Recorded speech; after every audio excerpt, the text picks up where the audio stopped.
I know that we all agree that the statistics are staggering, but really in your everyday life, they're just numbers. In my life, it's real. Because on September the 7th, 2012, my son went out with friends. He was at the college he wanted to be. He was playing soccer. He was living the dream. We went to bed, not a care in sight, plans for the next day, plans for the weekend. I got that call, 6:30 in the morning, and the gentleman said, "Ma'am, this is the Jones County Coroner's Office." In that moment, it's too late. The decision's already been made. And I didn't even get to make it. My child did.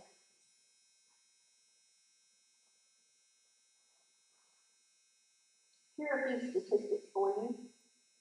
Did you know that once you've been awake for 18 hours and you're driving, it's similar to having a blood alcohol concentration level of 0.08, which is legally drunk. We talk a lot about impaired driving, drinking and driving, drugs and driving.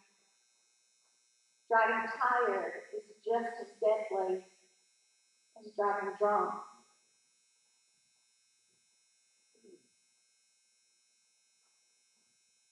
Seatbelts. My son was not wearing his seatbelt and he was ejected from the vehicle, pronounced dead on the scene. He was alone on a country road in Jones County, laying in a ditch, laying in the street. I'm really not sure, because I couldn't be there. How many of you wear your seatbelt every time you get in the car? I don't care if you're going to grandma's house next door, down the street, to school. Do you really wear your seatbelt every single time? Wearing that seatbelt can cut your chances of dying in a car accident in half. Literally in half. Do kids die with their seatbelts on? Yes, they do. But more often than not, your life is saved by that little piece of cloth across your chest. There are 8 leading causes of teen car crashes. Inexperience. Because let's face it, you guys are not experienced. You've been driving for 6 months, a year, 2 years, 3 years. You haven't faced every possible scenario on the road. And quite frankly, in a lot of those cases, you don't know how to react. You think you might know what you'll do, but you don't. You don't until you're in that situation. And until you have some more experience, you can't foretell that. Be a little more careful. Driving with other teens in the car. We all know you're driving along with friends, you're playing with the radio, you're talking, you're carrying on, because it could never happen to you, right? I lost count of the number of kids that fell on my shoulder and said, "Miss ReCheal, not Micah. This could never happen to Micah." I guarantee you talked to Dylan that morning as he got ready for school, and you asked him, "Dylan, you think you're going to die in a car crash today?" He said, "No. I got more bull riding to do." Driving at night is dangerous because you can't see as much. It's more dangerous for everybody. Not using your seatbelt. Driving while distracted. Your phone, your friends, that pickle that fell off your cheeseburger, the top you lost to your drink. Guys, we really, really got to be more cautious. One little text message, one reach down to change the station on the radio, one reach for whatever you think you need right now in the back seat is not worth your mom and dad getting that phone call. Drowsy driving, reckless driving, and impaired driving. So you all know, don't drink and drive, all those kinds of things.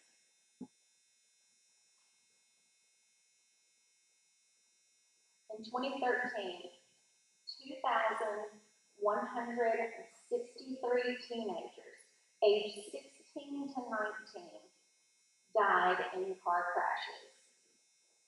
That means 6 kids in 2013 every day died. Where you're sitting right now, you can touch 6 other kids.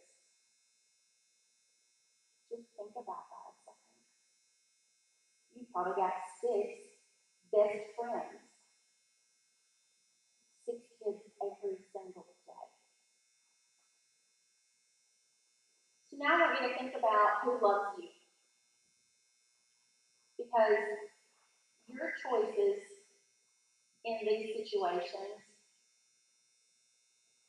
they affect you, but they leave an effect forever on the people who love you. Think about your mom, your dad, if it's grandma, girlfriend, boyfriend, your best friend, whoever that may be. There's somebody that cares about you.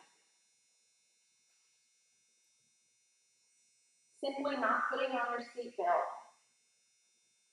can affect that person for the rest of their life. It's been 3 years.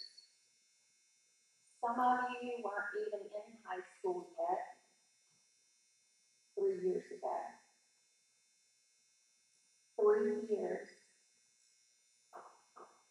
And I've shed a tear every single day.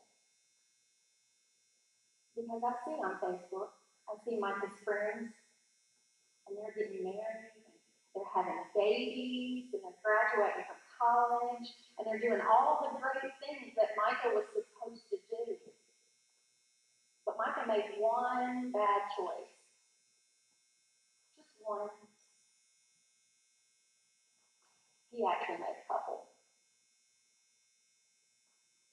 That night, he should have gone to bed at a friend's house instead of trying to get back to the dorm. He should have been seatbelt on. He shouldn't have driven so fast. Just one of those things. He could stay the night at Mom's house. I wouldn't be here talking to you today.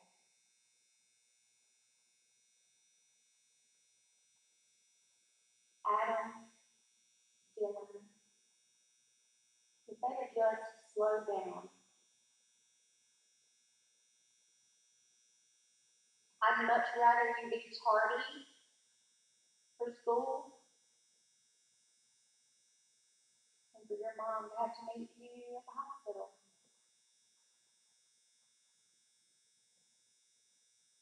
Now, for all of you that think, well, it can't happen to me, I just don't believe that that will ever happen to me. What makes you better than any of those other kids? Are you a better athlete? Is that why? Are you a better person? Are you a better student? What makes you different from any of those kids? Because I promise, you're not different. It can happen to you. choices every single day. You choose whether to have pizza or a chicken sandwich. And that really doesn't affect anything. But every single time that you get into a vehicle, whether you're behind the wheel or not, every single time you get into the vehicle, you make a choice. I know that a lot of you go out and do your partying and you have a drink on the weekends and all that sort of thing. And that's the kind of thing that mama doesn't want to think about, especially with guys your age. But we know. We might be old, but we're not stupid. We know. And I promise, mom and dad, they're going to be upset with you. They're going to be disappointed. And you're probably going to be in trouble. But mama would much rather get a phone call from you at 3 o'clock in the morning saying, hey, Mom, I made some bad choices. I've been drinking and I don't have a ride. Will you come get me? You know why? Because at 3 o'clock in the morning, with you on the other end of the phone, she still can. She still can come get you. If you get in that car with that other friend who's not as drunk as you, or who just had a couple, you might not make it home. Just like all these scenarios that we just heard. 6 teenagers every single day. Every day. Who decides whether that's you or not? A good part of that decision lies on your shoulders. You get to help the odds be in your favor that that's not you.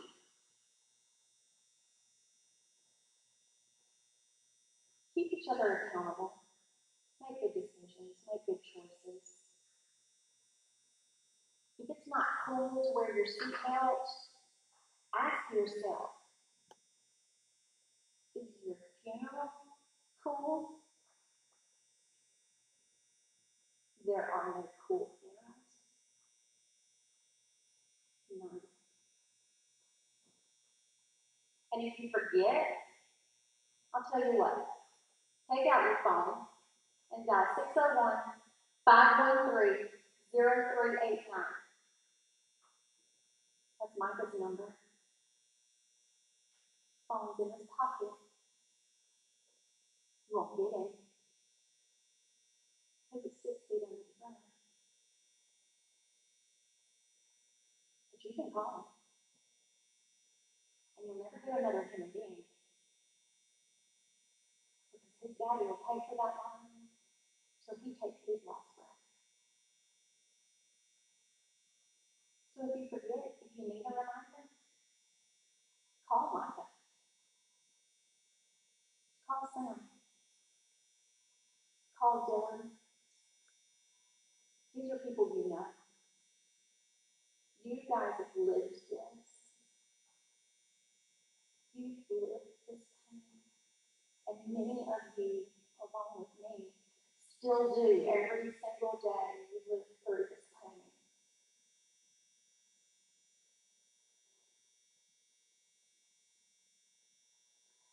I'm going to close with this. I want you to stand for me if you knew Adam or Micah. Stand up. I want you to stand if you knew Dylan. Even casually. Keep standing. Even casually. If you had a class with him, I didn't really know him, but I was in English with him. If you knew Sam, stand up.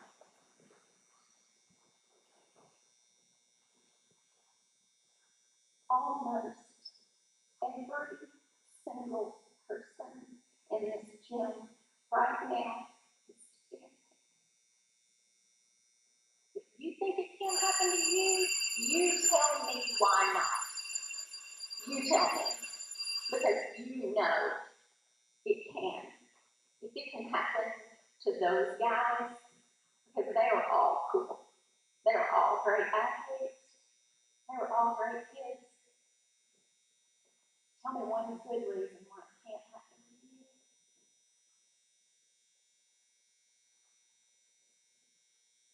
All I'm asking is that you think, whenever you get in the car, the vehicle is a deadly weapon, and it will take your life based on the decisions you make when you have control of it. It's not fair for you guys to have to make these really big decisions. The life is not fair, and you must make the right choices.